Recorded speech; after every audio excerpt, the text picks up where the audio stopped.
Queremos compartir este mensaje bajo el título Fe y Rebelión. Nos dice el libro de Números, capítulo 14, versículos del 1 al 9, en la versión Dios habla hoy. Entonces los israelitas comenzaron a gritar y aquella noche se la pasaron llorando. Todos ellos se pusieron a hablar mal de Moisés y de Aarón. Decían, ojalá hubiéramos muerto en Egipto o aquí en el desierto. ¿Para qué nos trajo el Señor para este país? Para morir en la guerra y que nuestras mujeres y nuestros hijos caigan en poder del enemigo. Más nos valdría regresar a Egipto. Y empezaron a decirse unos a otros, pongamos a uno de jefe y volvamos a Egipto. Moisés y Aarón se inclinaron hasta tocar el suelo con la frente delante de todo el pueblo. Y Josué y Caleb, que habían estado explorando el país, se rasgaron la ropa en señal de dolor y dijeron a todos los israelitas, la tierra que fuimos a explorar es excelente. Si el Señor nos favorece, nos ayudará a entrar a esa tierra y nos la dará. Es un país donde la leche y la miel corren como el agua. Pero no se rebelen contra el Señor, ni le tengan miedo a la gente de ese país, porque ellos van a ser como pan comido para nosotros. A ellos no hay quien los proteja, mientras que nosotros tenemos de nuestra parte al Señor. No tengan miedo. La rebeldía apaga la fe necesaria para hacer la voluntad de Dios y cumplir su misión. ¿Alguna vez has tenido una gran rebeldía contra algo o contra alguien? Creo que todos hemos pasado por eso. En muchas ocasiones, esta rebeldía podría estar justificada, basada en las experiencias que vivimos. Pero hay otras ocasiones en que cuando miramos hacia atrás, nos damos cuenta de que esa rebeldía no estaba justificada. Hay momentos en que el problema no es el otro, sino nosotros. La historia del pueblo de Israel es en gran medida la historia de un pueblo rebelde. El Antiguo Testamento está lleno de historias que indican que Israel se rebeló contra Dios a pesar de su amor. La labor de los profetas, en no pocas ocasiones, se trataba de dejarles saber al pueblo que habían pecado contra Dios, que se habían comportado con rebeldía y que Dios como Padre los corregiría, a la vez que les demostraba su amor, demostrándoles una vía de restaurar su relación con Él. Este pasaje es uno de esos eventos en que Israel se rebeló contra Dios, tan temprano como poco tiempo después de su liberación de Egipto. Veamos a través de este mensaje cómo la rebeldía llevó a Israel a caer en la incredulidad y a atrasar el premio que Dios tenía para ellos. Una encomienda. El pueblo de Israel tenía la promesa de Dios de una tierra prometida. Sin embargo, tenían la encomienda de conquistar esta tierra de pueblos que el Señor había determinado eliminar de esta. Esta misión requería tener fe en la protección y ayuda de Yahvé para lograr la conquista. La fe era necesaria para poder llevar a cabo esta labor. La fe no es ciega, la fe no es absurda, la fe no es loca. La fe es la certeza que se produce en nuestra vida porque se ha creído en una verdad que Dios ha revelado. Creemos algo que de manera natural es imposible, pero que será una realidad porque Dios lo ha dicho.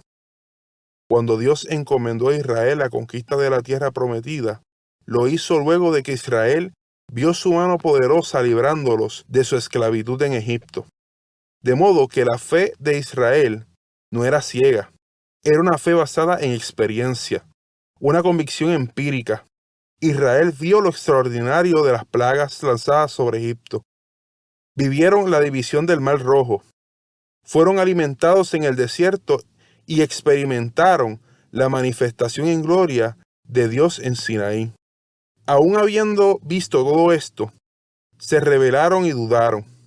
A pesar de que al inicio del capítulo 13 se indica que Dios mandó a Moisés a enviar hombres a reconocer la tierra, lo cierto es que ya en el libro de Éxodo el pueblo había decidido hacerlo.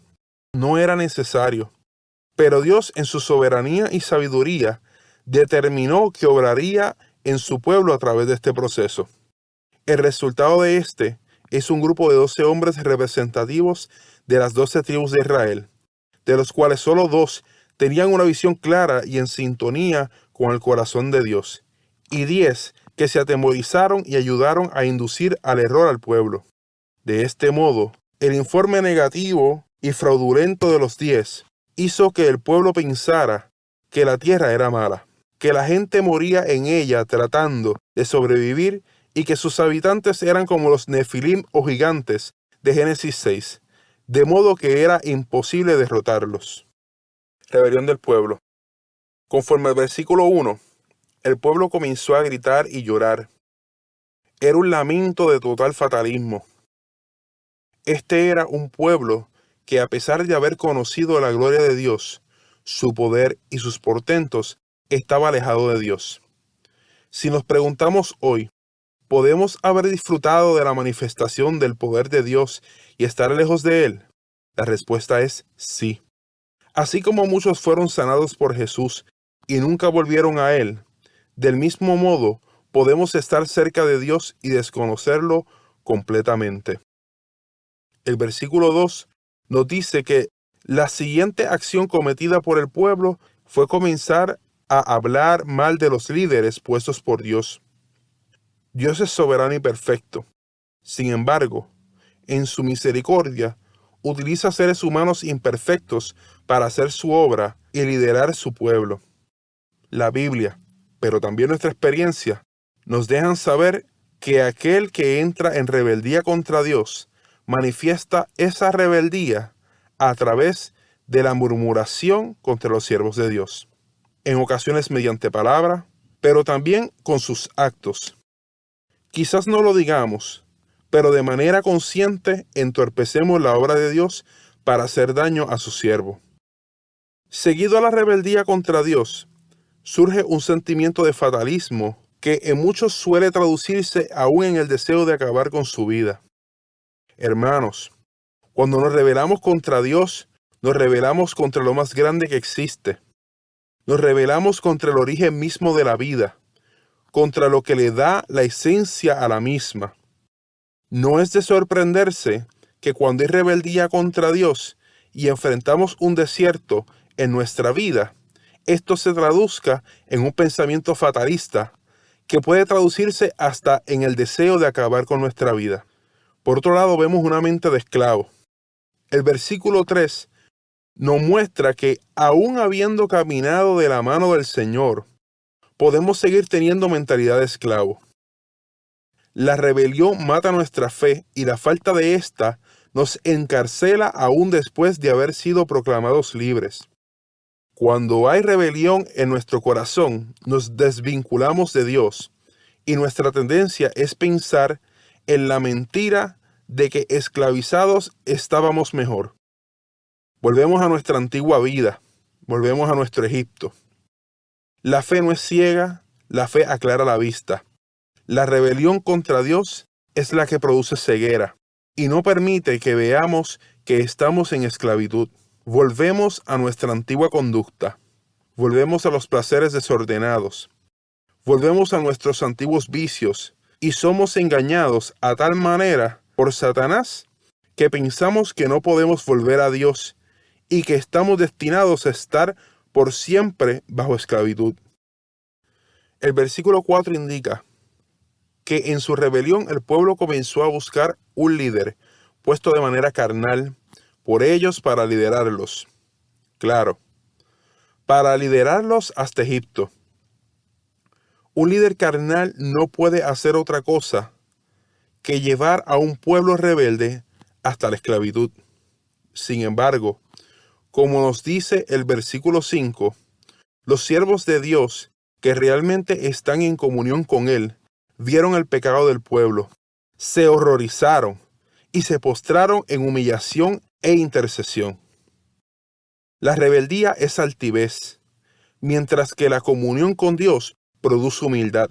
La rebeldía ve el pecado del pueblo y busca gente que la apruebe, mientras que la comunión con Dios produce que sus siervos acudan a su gracia e intercedan por misericordia para el pueblo. ¿Cuál es la actitud que permea entre los siervos de Dios de hoy? Tremenda pregunta. Josué, representante de la tribu de Efraín, y Caleb, representante de la tribu de Judá, estuvieron entre los 12 hombres enviados a reconocer la tierra prometida, y contrario a los 10 restantes, su informe fue verdadero. Su comunión con Dios y su cercanía al siervo que Dios había puesto a liderar el pueblo produjo lealtad. Mientras otros reportaron tierra mala, ellos vieron tierra que produce leche y miel. Si bien es cierto que había grandes hombres en la tierra a ser conquistada, no eran invencibles. Estos afirmaron que, con Dios por delante, los comerían como pan. El líder que cuenta con comunión con Dios inspira valor genuino producido por Dios, no temor carnal. En conclusión, la rebeldía produce una ceguera espiritual profunda. Hace que retemos a Dios sin darnos cuenta de lo serio que es esto. Nos lleva a tornar atrás en nuestra vida espiritual. No nos deja avanzar a conquistar lo que Dios nos ha prometido. Y sobre todas las cosas, no nos permitirá conquistar nuestra tierra prometida, que para nosotros no es otra cosa que la salvación eterna. Dios te bendiga.